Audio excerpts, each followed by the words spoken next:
There are two versions of you. Right now, both of them are standing outside the same ATM. Both are 23. Both just received their very first salary. The message still sits on their phone. Salary credited. Same amount, same city, same dreams. If you looked at them today, you wouldn't find a single difference. One of them is about to become wealthy. The other will spend the next 40 years wondering why money always seems to disappear. The strange part? Neither of them knows which one they are. Yet. You walk home smiling, not because the paycheck is huge, because it's yours. For the first time, someone paid you for becoming an adult. On the way home, your brain starts spending it.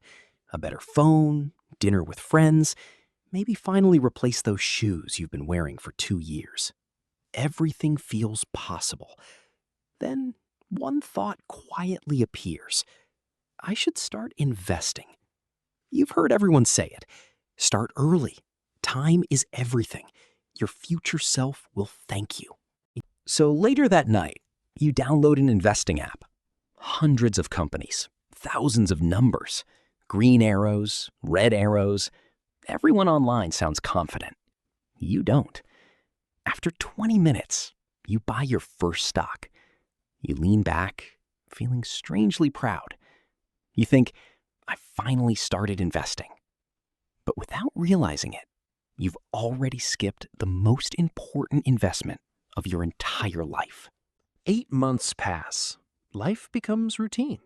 Salary arrives, bills leave, weekends disappear.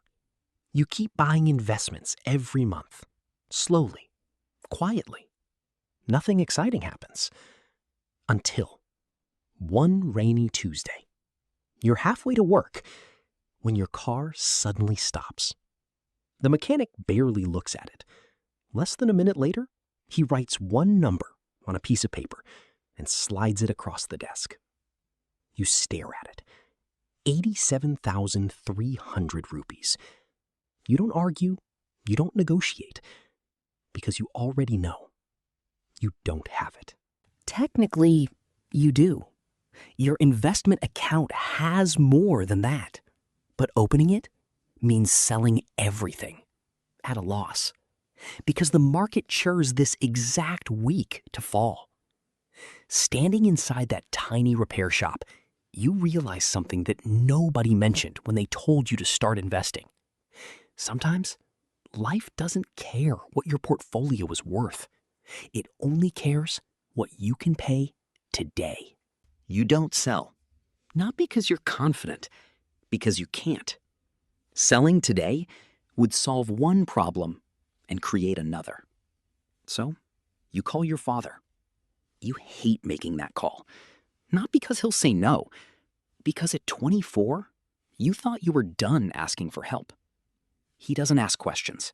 He simply says, "Come home."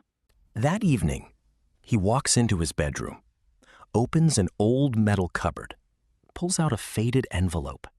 No labels, no passwords, no apps, just cash.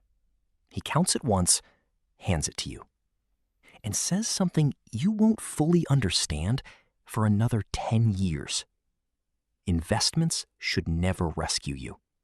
That's not their job. You nod without really listening. At the time, it just sounds like something parents say. A few days later, your car is fixed.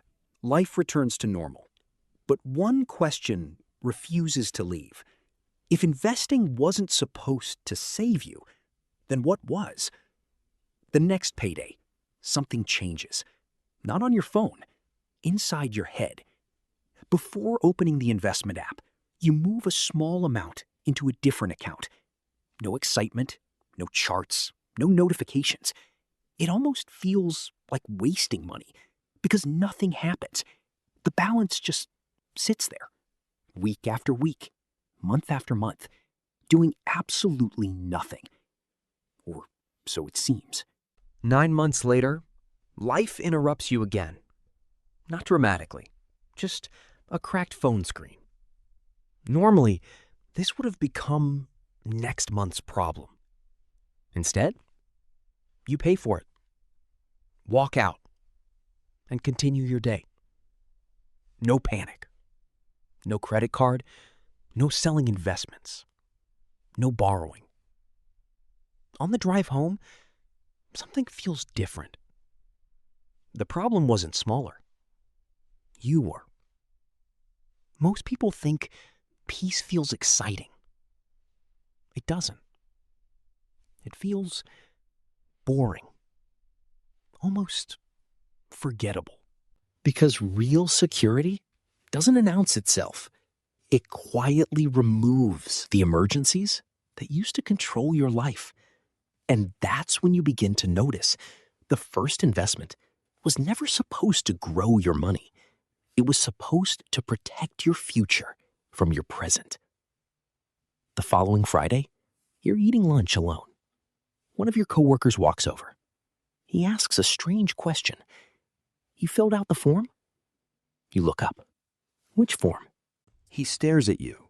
For a second, he thinks you're joking. Then he slowly turns his laptop towards you, clicks through a few pages, stops on one line.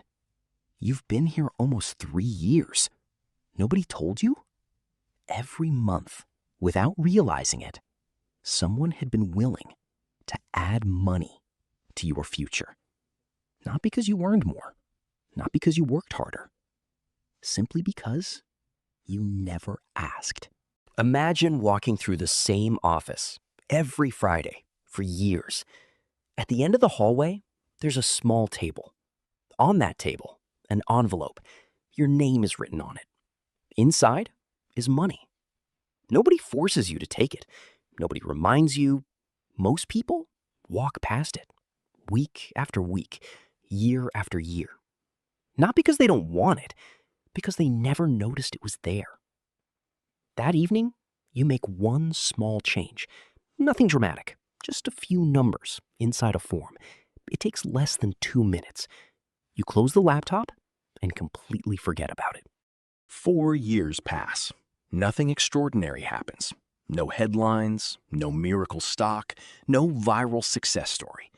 If someone asked how your investments were doing, you honestly wouldn't know because you stopped measuring progress every week. Then, one quiet Sunday morning, while waiting for your coffee, you open the app. Not because you're expecting anything, just curiosity. One number catches your eye. You read it once, then again. Your investments made more money this month than you personally invested. For years, you believed you were carrying your future. Then, one ordinary Sunday, you realize your future has started carrying you. Without saying a word, your father was right. Investments were never supposed to rescue you. They were supposed to give you the freedom to rescue someone else. For a long time, you believed wealth was measured by what you could buy. Standing there, watching the rain, you finally realize the richest thing you've ever purchased wasn't a car or a house or a stock. It was the ability to never let money decide who you could become. The smartest investment is rarely the most exciting one. It's the one that lets every investment after it keep doing its job. If this story changed the way you think about money, subscribe to Addy Capital. I'll see you in the next one.